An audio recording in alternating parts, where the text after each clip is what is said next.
আসসালামু আলাইকুম সবাইকে। এই হলো আমার রান্না। কড়াইতে তেল দিয়েছি, তেলটা একটু পুড়তে হবে, তো মাছ লেগে যাবে। আর এই হলো শোল মাছ, 4 পিস, কারণ আমরা মানুষ 2 জন। এই টমেটো, বাদাম, একটু সরিষা বাটা, রান্না করব মাছ।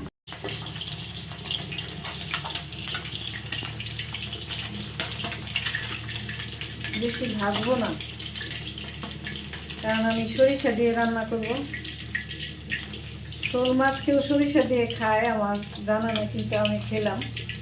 আমি আমার ইচ্ছে হলো আমি রান্না করি। রুই মাছ, পাঙ্কাশ মাছ, এগুলিও রান্না করা যায়, যে যেভাবে খায় আর কি।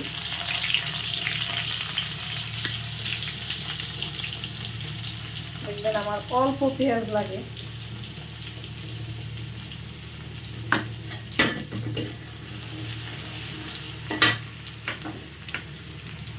অল্প করে মরিচ, অল্প করে একটু কেটে নিয়েছি।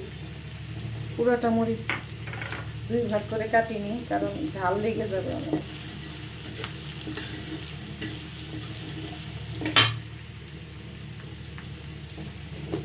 দিয়ে দিব লবণ,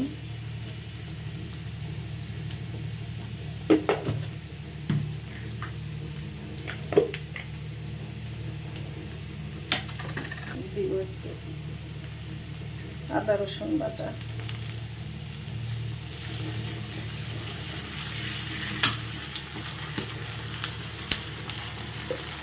দিব একটু হলুদ,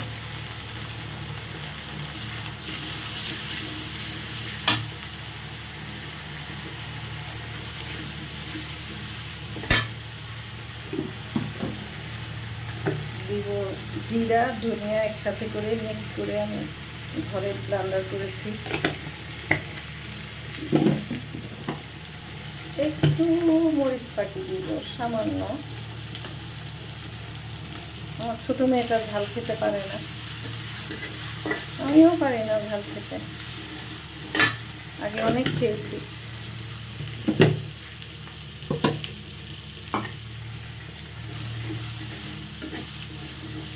দিয়ে দিলাম সরিষা,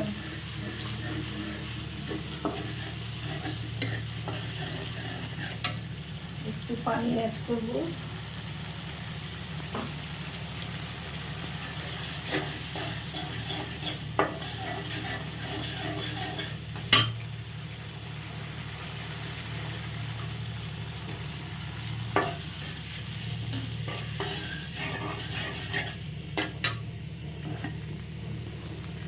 এখন সবকিছু কত সহজ, ব্লেন্ডার আছে, যে কোনো জিনিস গুঁড়ো করা যায়।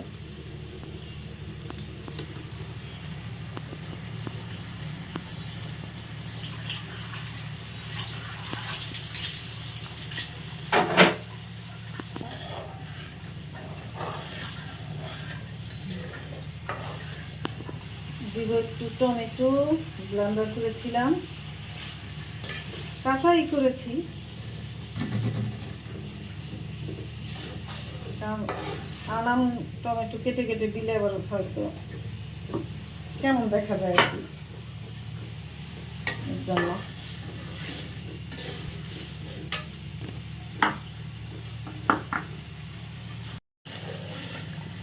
এটা কষানো হয় নাই,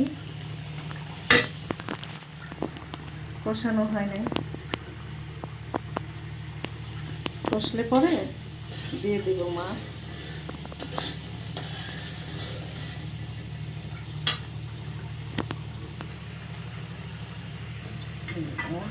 মাছটা দিয়ে দেব,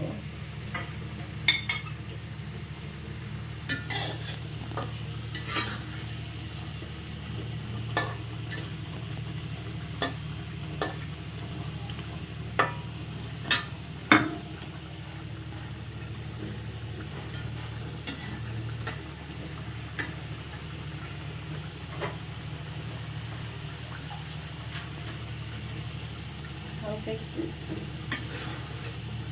পানি দিয়ে অল্প আছে ঢেকে দিব।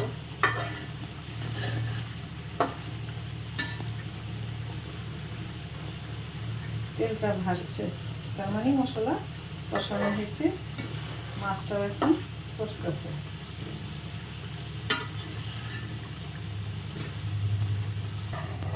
সামান্য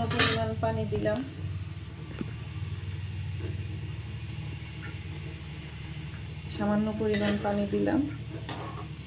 বাস একটু বলক আসলে পরে চুলার আঁচ একটু কমিয়ে ঢেকে দিব। বাস তেলটা একটু ধনিয়া পাতা দিতে হবে। শীতের দিন একটু পাতা না খেলে ভালো লাগে না।